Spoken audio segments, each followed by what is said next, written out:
Good morning. Still morning, right? Had 1 or 2 cups of coffee ready to go. Did I really? All right. Hey, look, obviously Dan and I have been working very closely this offseason already. A lot of focus on a lot of areas. It's been really, really busy. A lot of thoughtful discussion between our coaching staff and our personnel staff, and you all know how important that is to us. We continue to kind of be in that world as well. Of course, we have other things like, uncertain CBA that we're monitoring, and so we have a lot going on, and we feel like we're very directed and focused on what we need to do. So we're here, and obviously this is many for me, probably 30-plus combines, so looking forward to getting down there and doing what makes me happy, and that's finding new players for the Falcons. Open up.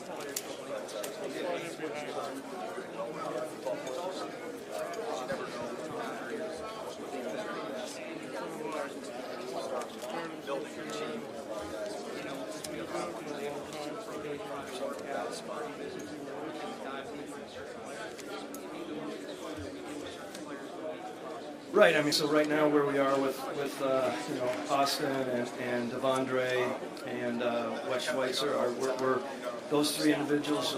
We've talked to them. We've had good discussions, and we are after all is said and done, we're going to let them get to the market to find out where they are in the market. That's a really important piece for both parties. Of course, we want them back, and we'll continue to negotiate with those players. But it's imperative that we see what the market holds for them. So that'll gauge how we approach it. As you know, we have a salary cap situation that we're monitoring closely, and that's important for us to know exactly where we feel the market is before we make any very solid offers and discussions, as far as making agreements on compensation. I think we talk about franchise tags, of course. It's part of the discussion. We haven't made any decisions on that at all, but it's still in consideration.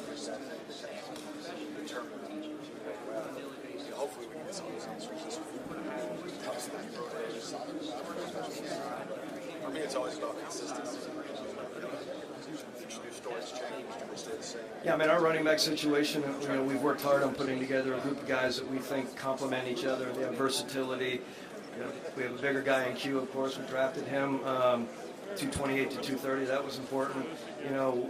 We have Ito Smith, who obviously moves around really well and has really good cutback ability, and Brian Hill, the way that he continues to thrive and grow and catch the ball better and better all the time. Along with Free, we feel like we have a really good pool of players there, and we'll continue to look. Doesn't prevent us from looking, of course, in the draft and free agency in that area, but we know how important the run game is in this league. We know how important it is for our offense to thrive, so we'll always continue to be very mindful of that.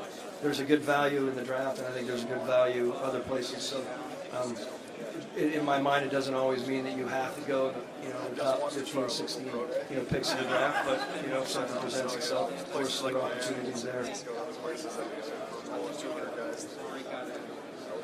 Well, I think this draft is strong, like I do in receivers in that area, where you can get some very valuable football players that have very good value who can come into your organization.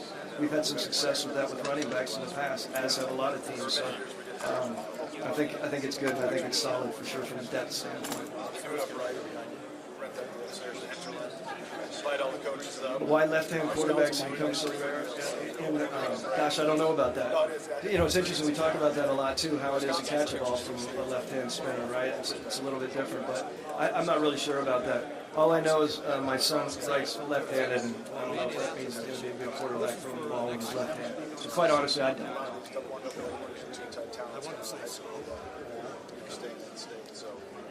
Yeah, I mean, everyone knows, we talk about it year in and year out, how important that is to affect the passer. Everyone knows that. It's not obviously a mystery.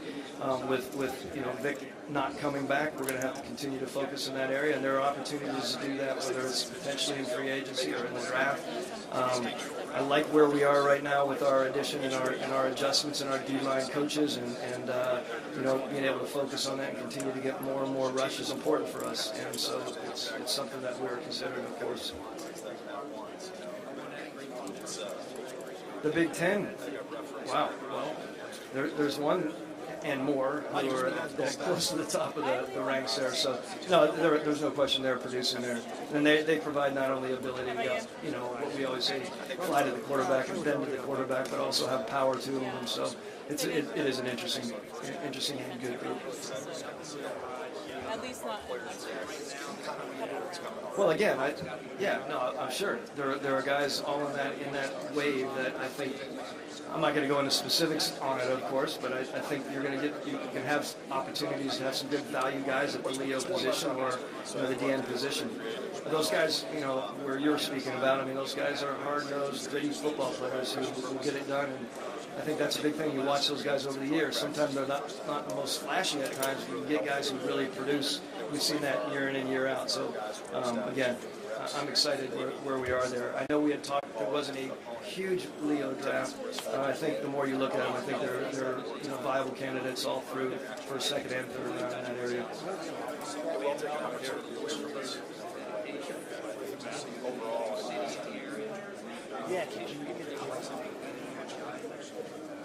Yeah, Coach Ferentz he's obviously a great football coach. He's got a great mind. He's creative with how he uses his players. He's very direct with them. He holds them accountable. He's very disciplined. And so that shows itself when they come into the league. They're ready. We always say that the Iowa players are pro-ready. And, sometimes you look at them and you wonder, okay, where's the upside there? And you know that they have gotten the most out of them at Iowa because of the way Coach Ferentz approaches it. And you know that you're going to have a very solid football player at very least there, and guys that are going to play in the league a long time, as we've seen. So those programs are the kind of programs that we all in our league, and I'll speak for most of us, really focus in on, because that's important to have your players ready. It's difficult nowadays on the offensive and defensive line to bring guys in and they're ready like that. That's one of the programs that they're going to be more ready than not. I wouldn't really share stuff that I'm talking about. It's very helpful. Not only him, but just kind of feedback at the Right. This quarterback group is an interesting group, and Justin, of course, is a fine athlete. The ability to move the ball and all that he stands for as a total package guy, I think is going to be a massive asset to a team. It'll be interesting to see how that all plays out.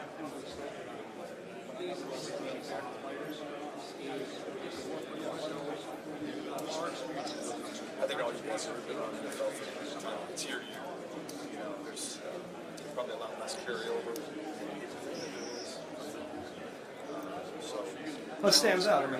Oregon again, top-notch type of program with the proper leadership as they do there. Again, it's fun to watch it because you know that they're serious about it, and we're always projecting as general managers of how they're going to make that move to play in the National Football League. We have massively high expectations coming out the chute. That is really important for us. So when we're around programs that we know have them set up, like Iowa, like Oregon, it's important for us. It helps our evaluation for sure. That's a good question.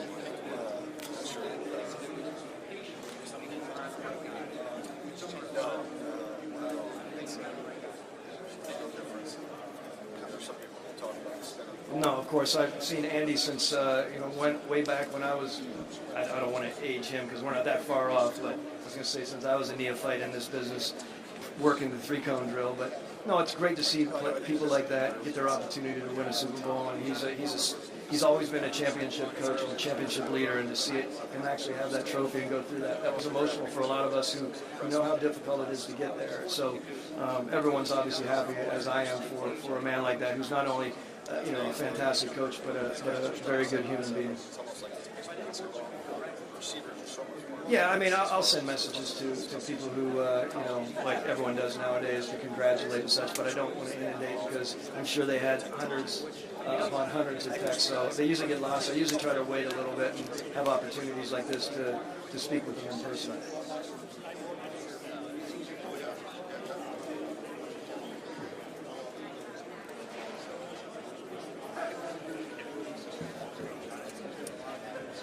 Yeah, Kelsey, our quarterback situation, of course, where Matt is and Matt Schaub and how Matt get along. That's a very important connection that they have. Obviously, Matt Shaw doesn't see the field that much, but what he adds to the football team has always been very, very solid for us from an intelligence standpoint, a scheme and game plan standpoint. So that's very positive. We do have a couple young quarterbacks that we're really excited about. Unfortunately, we had a situation with an injury last year, but we were hoping those guys come back. Both Becker and that thing, and they battle for it, and it's going to be a really cool battle, I believe. For lack of a better word, for that second and third spot. Doesn't mean that we wouldn't look in the draft, of course, because I think it's always important to keep your mind open. I said something the other day how important it is to always look at quarterbacks and never lose that skill of analyzing the quarterback when you think you have, a top echelon quarterback. As an evaluator and as a co-team builder, you want to make sure your skills are always fine there, because you never know when you're going to have to flip it on and obviously look for a quarterback.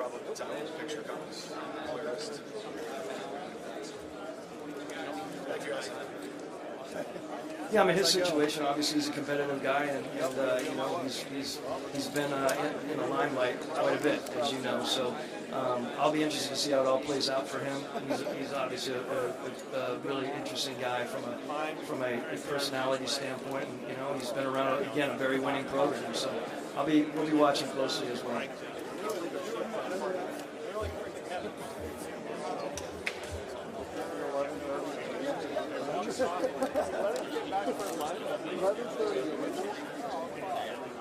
Yeah, I mean, both of those guys have caught eyes. They're both guys that have size, and they're both guys that have athletic ability, pure natural athletic ability, and that's a big thing for us, right? This is a matchup league. We've said it time and again. You have to take that athleticism and apply it. There's going to be some rawness to some of those players in situations like that, and we hope that the upside, they can continue to build up the upside. We'll determine some of that as we not only meet with them here, watch them move around here, see them at the Senior Bowl, et cetera, but also continue to do our workouts and really hone in to at least discern in our mind what their upward mobility is and their, the upside is of players like that. But good natural athletes. It'll be fun to watch where they end up.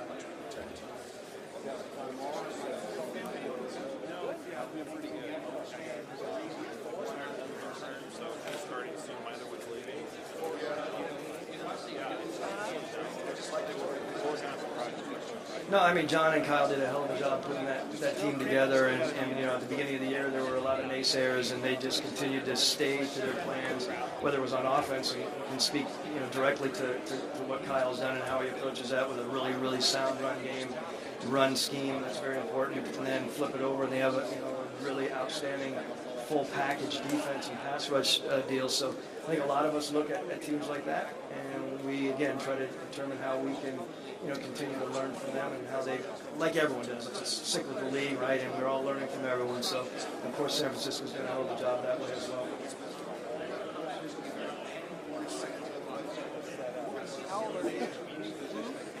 Yeah, I mean, we definitely were in there. We made a trip through there like a lot of teams did, and to see what, they have some really good talent. Another, to me, outstanding program that is producing really good football players that are going to play in the league. So he's another one in that mix.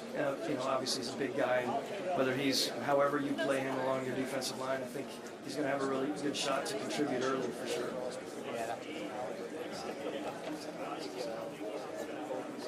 Right, that lateral element to an interior guy like that with his size, we take it all in consideration, and you start looking at full package, and you start looking, of course, in the end, as you know this, Jason, we have to look and see how the guy is producing on video. So we take all of this that we learn here, and I want to be very straightforward about this. I do not in any way look at Combine as the underwear Olympics. I get so much out of the Combine.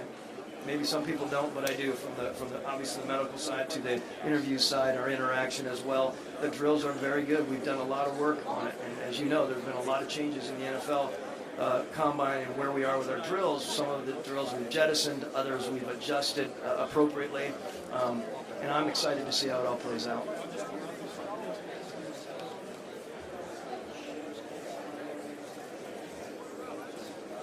Hello, everybody. Oh, there's no question. We look at some of those quarterbacks that we have in the NFL right now, and most of the people that I talk to, and my contemporaries, so to speak, would suggest, where the athleticism is in the NFL with the quarterbacks and how they can keep defenses on their heels, that dual threat not only dual threat, not just because they're runners, but they're runners and they're adept quarterbacks with a very fine eye for how scheme is and throwing the ball.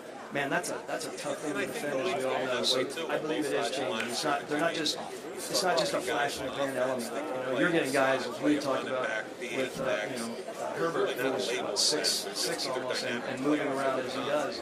It's pretty interesting thing to see. Match up with those guys on defense, and when you start looking in any division, particularly ours, in the tight ends. Yeah, I mean, I think, of course, the elements of leadership of the quarterback are, I mean, I have had an opportunity to be around Tom Brady, of course, when I was with the Patriots, and now seeing Matt over many years, seeing, the importance of that, not only leading just the offense and the receivers, but also leading fully as a team. That's obviously a very important thing. You can have a guy who has a great arm and he can move around, but if he is a dud for leadership, then I don't think you have a chance. We know how important that is. So the leadership is big. Obviously, you have to have accuracy. You don't always have to have a huge gun, but you have to make sure you're able to work the ball around. You're able to make decision make properly and again interact and communicate with your teammates from a leadership standpoint is imperative to thrive in this league in my mind. I think everybody needs to understand at what level Derek Carr played last year. Okay, the guy completed 70%. Yeah, Russell Gage. We brought him in here. As you know, he didn't play a ton.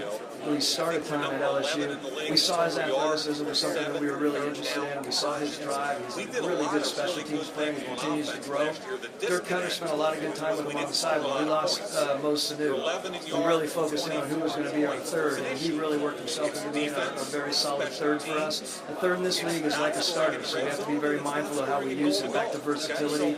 He's quick, he's athletic, he can catch the ball. He needs to continue to grow like a younger guy would. And our guys like him, our coaches like him, so we continue to think high as well. Well, he's, I mean, we'll always have competition at that third slot. We'll have it at the second. Maybe not the first receiver spot, but, so yeah. My take on the wide receiver group here, again, there's some really, really good football players. What most people are really interested in is that group of, 3 to 4, 5, and 6 round. There are some really adept football players with size and speed. It's a really interesting group to pull a guy in from there potentially and continue to help him grow. There's going to be some guys in that group, I believe, that are going to be really interesting football players and starters in this league. It's a very strong area.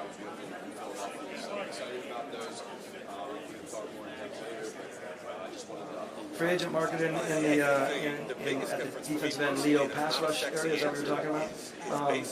There aren't that many, of course. I mean, number-wise, it'll be interesting to see. I mean, as you know, that's an expensive position. I mean, a lot of people are looking at that, trying to sort of compare where's the worth and the value there. I mean, there's some very good football players there, and you know the names, I won't go into names. But I think people are doing their research. Of course, we can't talk about it right now. We're not in that mode yet, really, but making sure that we cross all our T's and dot all our I's, like a lot of teams are. And I mean, again, specifically to that position, I think there'll be some players that will potentially continue to impact. Some of those guys, as you know, have some experience on them too, but they're still playing at the top of their game.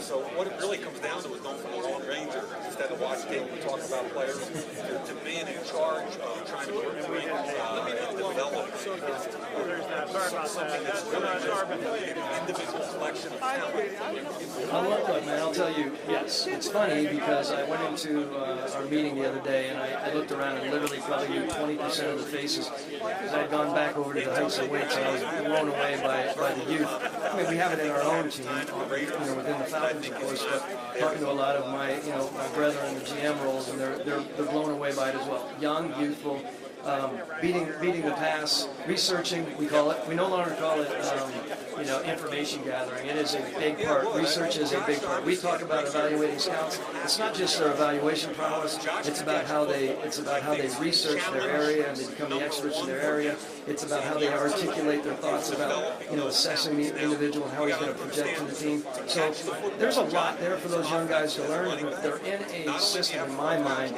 where you have a good mix of age scouts, I think they can learn a lot. It's like a seminar all the time. It's one of the reasons why, contrary to what some of the media had said, where they thought we were going to be tripping over each other in New England, we've hired former GMs. One time, Scott Pioli was there and a very adept evaluator. Rustin Webster, as well as Phil Emery. We had Billy here at one time. So we've never been worried. Same with Dan on the other side, coaching. We've always been fine with bringing people in with a lot of experience. Those experienced guys that have so much knowledge can continue to share with our young scouts, and I just think it grows the league, and I think that's common. The quarterback position in the NFL is the hardest position to play in any pro sport. I believe that. So we spend a lot of time every year on the college. Look, man, yes, the 6-year-old guys, there's no question there is. They're not only great for the ability to discuss, what's going on in this league, and they have an historical perspective. Again, back to being mentors within our building, but also for me to be able to have really good discussions about historical moves and not only trades. Again, we have a lot of discussion about that. It only makes your organization better. So yes, the guy who has age, the guy who can speak at a lot of different levels is very, very important. And oh, by the way, when I walk by guys like Rustin Webster and Phil Emery, we stop in the hall. We want to talk about lifting your spirits and making your day, bringing my world back to reality, and keeping our feet on the ground as general manager. Sometimes we lose track of that. So have those really good conversations about scouts. We could talk all day about scouting world, as you can tell. I'm fascinated with it and continue to love how it's thriving. And even, of course, as the young people move on and some of the older guys move on. And translated on Sunday. And on top of that, you're talking about the combine schedule? Again, have some involvement in it as well, and I think really look, I want to say Jeff Foster does a heck of a job. He's always been on the dial on all of this. The fact that we're becoming a little bit more involved as a league and be able to talk about the changing of the schedules is great for us. I think there's going to be opinions, of course, anytime you have change. I mean, you're talking about the NFL, right? And especially within the scouting community and the coaching community, we all think we have everything figured out like in one snapshot, right? We all do. It's my own philosophy about that too. It's why our relationships aren't usually that easy to have, because we have judgment. So there's going to be a lot of judgment about the changes. I think the changes are going to be really good for the league. Again, we've adjusted, and I think it's going to take a little bit of getting used to, but I think it's going to be for the better of the league. Well, I just think the efficiency of it, I think that's really important for us, the efficiency of the drills, and making sure that we're really refining and keeping things up to date, not using old drills just because of the historical perspective. Trying to get me off here, okay. Talking too much. See, you finally got a chance to talk to me. Go through progressions and find the right guy to get it.